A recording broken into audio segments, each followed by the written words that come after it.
All right, good day and welcome back to the channel. Today, we're not cooking per se, we're preparing to cook. And we're gonna do it in a way that allows us to really accentuate some wonderful flavors. What I'm talking about, we're making a compound salt, which is starting off with some basic kosher salt that you can pick up at Walmart or Costco or wherever.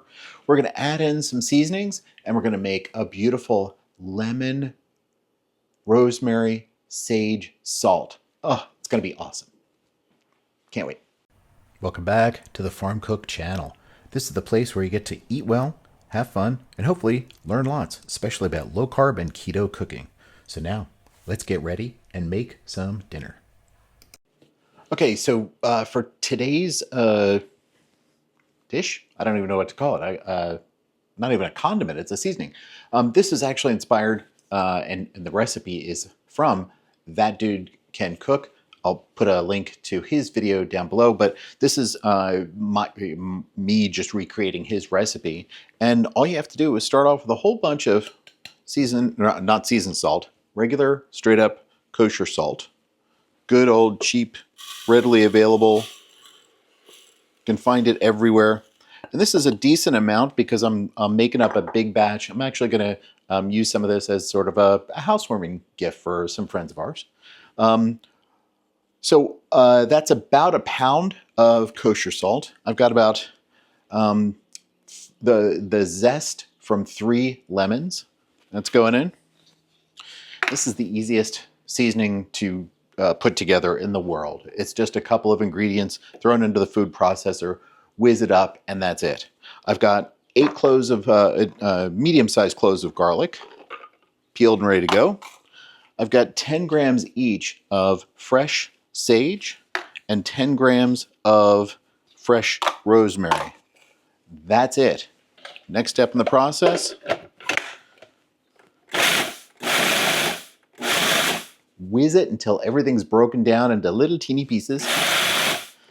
Because what you're doing is actually perfuming the entire amount of salt with the essence of that garlic and rosemary and sage.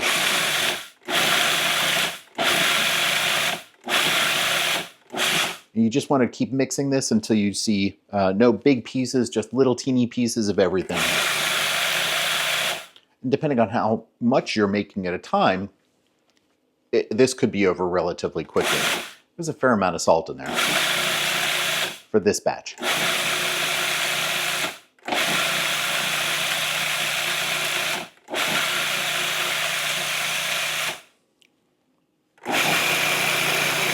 And I'm just checking periodically to see if those little those pieces are at the size that I want.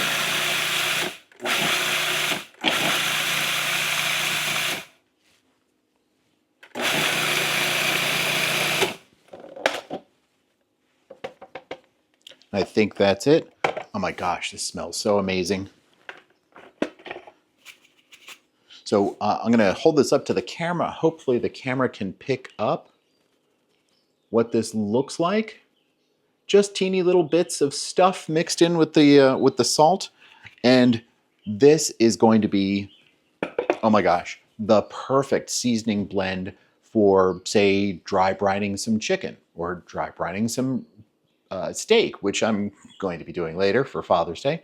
It is a general purpose seasoning that is so fragrant and wonderful. It's great the first couple of days that you make it and use it, but because it's salt, it lasts a very long time as well. The intensity of the flavors will get a little bit muted over time, but I just keep it in the fridge and use it throughout, the month or however long it takes to use this up. So that's it. All I'm going to do now is take these guys, or take that pile, put them into a couple of mason jars with a nice lid and a gasket in there to retain the freshness. And oh man, this is good stuff. Can't wait. I'm going to be dry brining some steaks and some chicken later. That's going right on top of it. Give it a try. Let me know what you think. Thanks.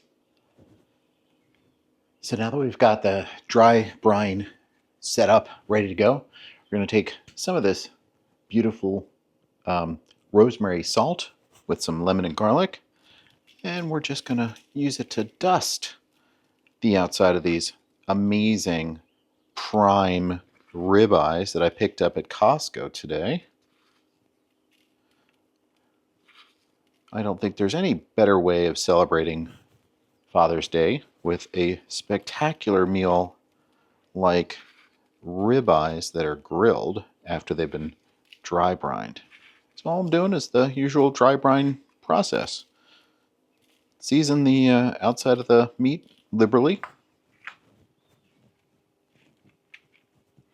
These are pretty substantial steaks. And that is going to be protein for me for the week. Well, at least part of the week. But what a great way to start the week with some awesome ribeyes that have been seasoned beautifully with a mixture of salt,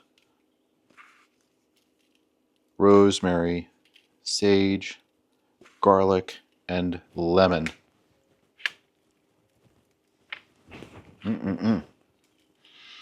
Because these are really big guys, I want to make sure I get all the edges.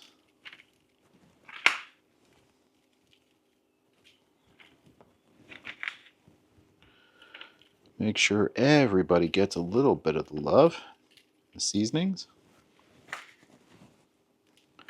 And I especially love when you get the outside parts of this fat dry brined and then cooked. Man, is that good. And it very much helps with satiety.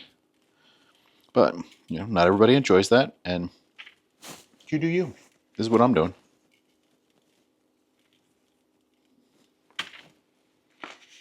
Last guy. Got to make sure we got even coverage.